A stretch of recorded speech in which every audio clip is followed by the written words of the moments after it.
Hello DElEd second semester के शिक्षक प्रशिक्षु तेज क्लासेस में आप लोगों का बहुत बहुत स्वागत है। और आज तेज क्लासेस आप लोगों के लिए डीएलएड सेकेंड सेमेस्टर इंग्लिश का बहुत ही अच्छा सा टॉपिक लेके आया हुआ है, जो बच्चों की बहुत बड़ी समस्या होती है। तो आज उसी समस्या का समाधान होगा। और अब आप लोग डीएलएड सेकेंड सेमेस्टर के लिए ग्रामर पोर्शन जो होता है उसका सारा वीडियो सॉल्यूशन आप तेज क्लासेस पे पाते रहेंगे। तो आज तेज क्लासेस आप लोगों के लिए बहुत ही अच्छे से दो रूल डायरेक्ट से इनडायरेक्ट बदलने के लेके आया हुआ है। ये बहुत ही अच्छा है और परीक्षा में आपके जरूर आता है और समझाया भी ऐसा जाएगा कि आपको जरूर आ भी जाएगा। तो प्लीज पूरा वीडियो देखें और चलते हैं सीधे हम रूल और उसके सॉल्यूशन की तरफ। तो हम पढ़ने वाले हैं डायरेक्ट और इनडायरेक्ट, डायरेक्ट और इनडायरेक्ट नरेशन पढ़ेंगे, यही पढ़ने वाले हैं। और ये आपको पता ही होगा कि ये पोर्शन कितने टफ होते हैं, कितने कठिन होते हैं। तो इसी का आज हम छोटा सा दो छोटा रूल लेके आए हुए हैं। और वो क्या चीज है, वैसे ये इंट्रोगेटिव सेंटेंस की बातें हैं। इंट्रोगेटिव सेंटेंस के दो रूल हैं, इसे हम लोग समझेंगे और ऐसे समझेंगे, वास्तव में इस तरह से समझेंगे कि समझ लीजिए कि फिर आप कभी भूल भी नहीं पाएंगे। तो प्लीज देखते हैं और सीधे सीधे हम लोग चलते हैं इसमें। पहला रूल, हम इंट्रोगेटिव सेंटेंस का पहला रूल लेके आए हुए हैं। क्या होता है पहला रूल? ये है क्या, यदि रिपोर्टेड स्पीच डू या डज से प्रारंभ होता है, डू या डज से प्रारंभ होता है, तो इसे हटा देते हैं। क्या करते हैं? इसे हटा देते हैं, हटा देते हैं। और मुख्य क्रिया का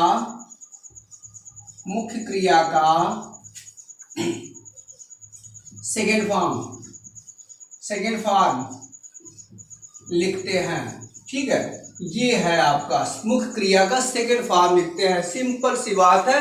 अगर रिपोर्टेड स्पीच डू या डज से प्रारंभ होता है तो इसे हटा देते हैं इनडायरेक्ट बनाते समय और मुख्य क्रिया का सेकेंड फॉर्म लिखते हैं। और एक बात और भी होती है, क्या होता है, तथा इंट्रोगेटिव सेंटेंस को सिंपल सेंटेंस में बदल देते हैं, सिंपल सेंटेंस में बदल देते हैं। ठीक है, सिंपल सेंटेंस में बदल देते हैं, ये करते हैं। तो ये आपका पहला रूल है। इसका एग्जाम्पल देखिए, एग्जाम्पल अगर आप देख लेंगे तो समझ में आ जाएगा, फिर कभी भूलना नहीं है। तो एग्जाम्पल जैसे मान लीजिए एग्जाम्पल हो गया, I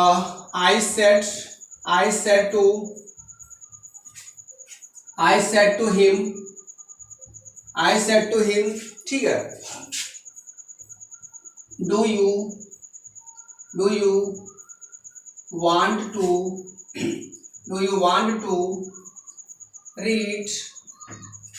want to read the book?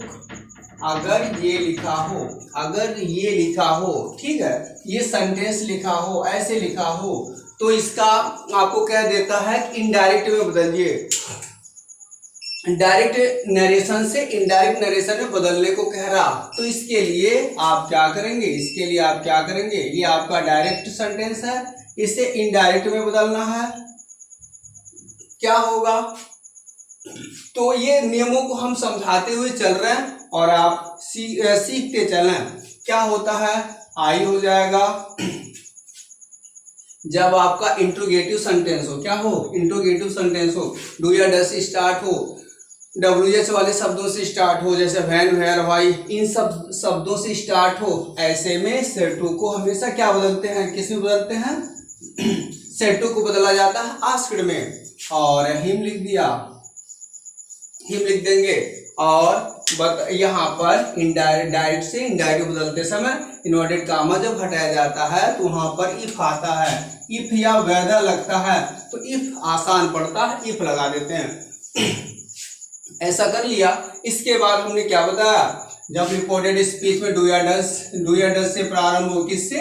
Do या डस से प्रारंभ हो। देखिए यहाँ डू से स्टार्ट हो रहा, प्रारंभ हो रहा, तो क्या करते हैं, तो इसे हटा देते हैं और मुख्य क्रिया का सेकंड फॉर्म लिखते हैं, उसका सेकंड फॉर्म लिख देते हैं। बस क्या करेंगे, और यहाँ क्या लिखा हुआ था, इंट्रोगेटिव सेंटेंस को सिंपल सेंटेंस में बदल देते हैं, इंट्रोगेटिव को सिंपल में बदल देते हैं। इसका मतलब क्या है, इसका मतलब ये है कि सहायक क्रिया जो पहले आई है, अब उस सहायक क्रिया को बाद में लिख देना, यही कहलाता है कि इंट्रोगेटिव सेंटेंस को सिंपल सेंटेंस में बदलना। सिंपल सेंटेंस में क्या होता, पहले कर्ता लिखा जाता है, और इंट्रोगेटिव सेंटेंस में क्या होता, पहले सहायक क्रियाएं लिखी जाती हैं। तो जब इंट्रोगेटिव को सिंपल में बदलना है तो पहले सहायक क्रिया नहीं लिखनी होगी और सहायक क्रिया को कर्ता के बाद लिखनी होगी, यही काम कहलाता है इंट्रोगेटिव सेंटेंस को सिंपल सेंटेंस में बदलना। तो यहाँ पर वही काम करने जा रहे हैं, पहले ये लिख देंगे और सहायक क्रिया वाला मैटर बाद में होता, और यही काम इंट्रोगेटिव को सिंपल बदलने वाली बात हुई। अच्छा, ये यू आया, यू को किसके अनुसार बदलते हैं? यू को किसके अकॉर्डिंग बदला जाता है जानते हैं? यू को हमेशा किसके अनुसार? यू को हमेशा रिपोर्टिंग वर्ब के ऑब्जेक्ट के अनुसार बदला जाता है, ऑब्जेक्ट के अनुसार बदला जाता है। और यहाँ पे ऑब्जेक्ट हिम है, तो हिम का क्या बनेगा, हिम का कर्ता, ये तो ऑब्जेक्ट फॉर्म में है, इसका कर्म रूप क्या होगा, इसका कर्म रूप बन जाएगा ही, हिम का ही बनता है। तो इस तरह से हिम का ही बना लेंगे। और मैंने बोला नियम क्या कहता है, डू या डस से प्रारंभ होता है, डू डस को हटा देना, क्रिया सेकंड फॉर्म, तो इसे हटा दिया क्रिया सेकंड फॉर्म में, wanted to read the book, ये बन जाएगा। और इस तरह से ये आपका इनडायरेक्ट बन गया। और एक आध देखते हैं, आई सी डायरेक्ट नरेशन में, she said to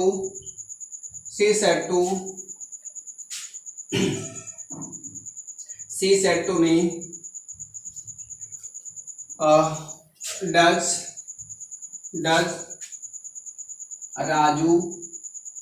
does Raju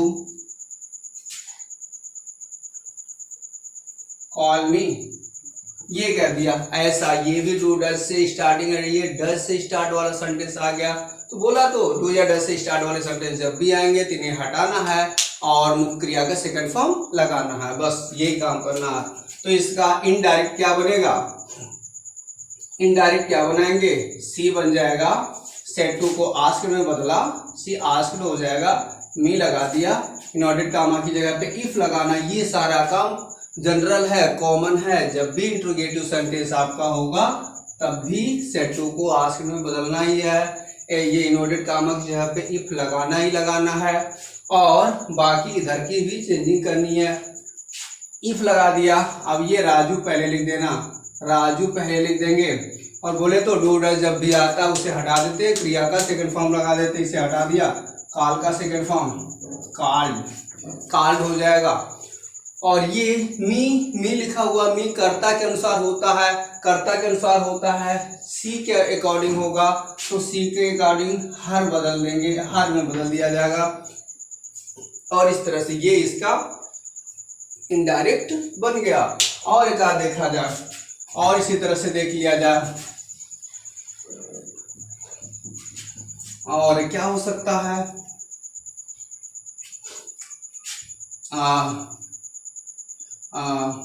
कह सकते हैं the boy said to his friend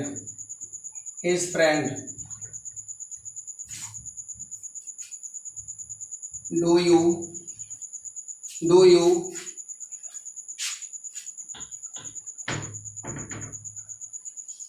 do you कम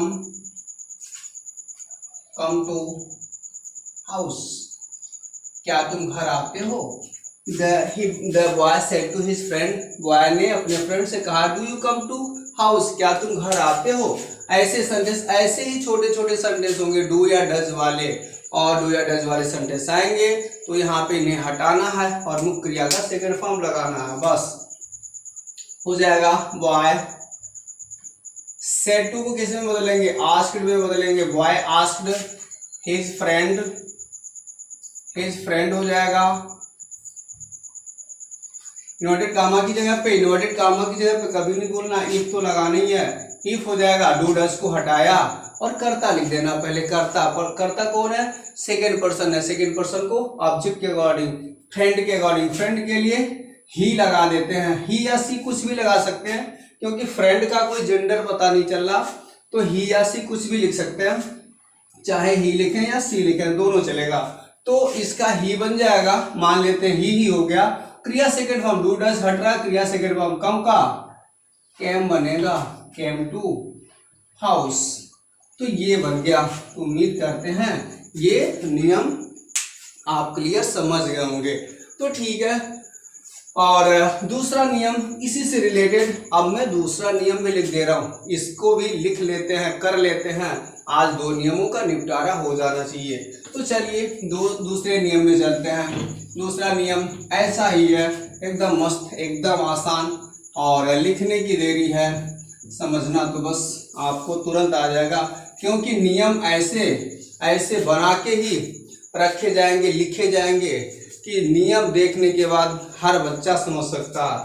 तो रूल नंबर 2 की बात करते हैं। रूल नंबर 2 की बात, यदि रिपोर्टेड स्पीच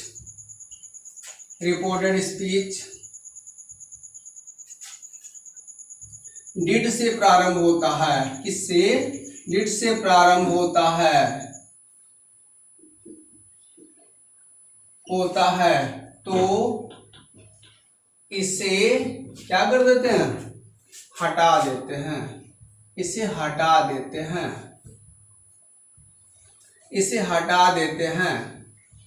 और इसके स्थान पर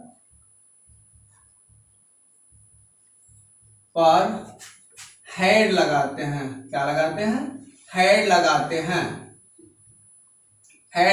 हैं, और क्या करते हैं, और मुख्य क्रिया का थर्ड फॉर्म लिखते हैं। ये काम करते हैं, मुख्य क्रिया का थर्ड फॉर्म लिखते हैं, ऐसा करते हैं। बस ये नियम है, नियम समझना, उसके बाद से इनडायरेक्ट बनाना, तो बस आपके लिए आसान काम हो जाएगा अगर नियम समझ गए। जैसे एग्जांपल लेते हैं कोई,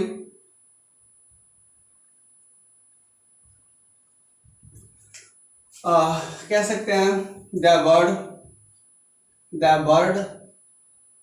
said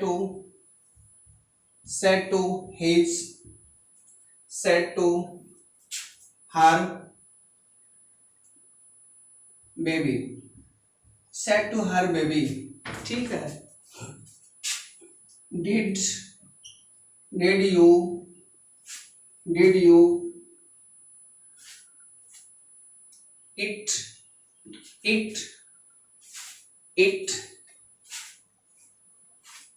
it warms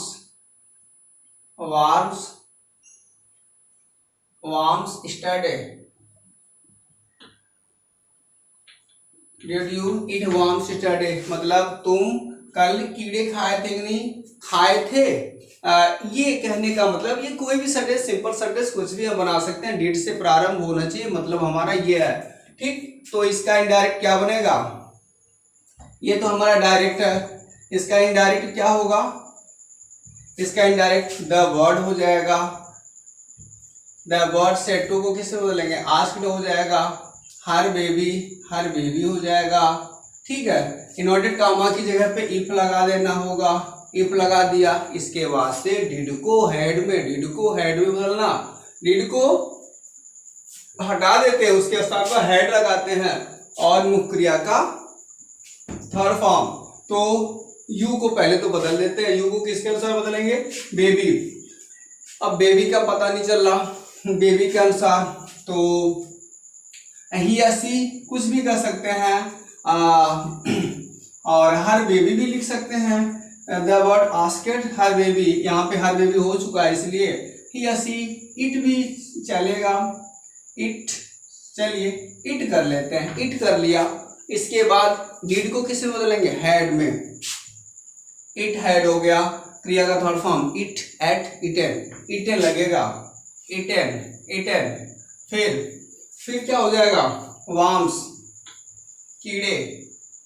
एस्टरडे का क्या होगा, द प्रीवियस डे, ये बनेगा। और इस तरह से छोटा सा बन गया। और दूसरा देखते हैं, he said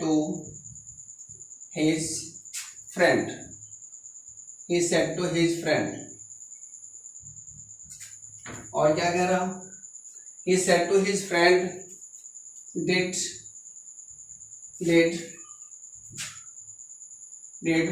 the class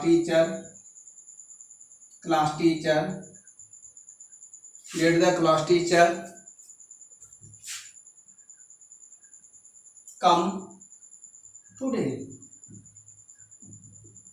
वो पूछ रहा, कह रहा did the class teacher come today, कि क्या क्लास टीचर सर आज आए हुए हैं। ये अपने फ्रेंड से कोई पूछ रहा कि इसका हमें, ये डायरेक्ट नरेशन है, इसका हमें क्या करना है, इनडायरेक्ट नरेशन बनाना।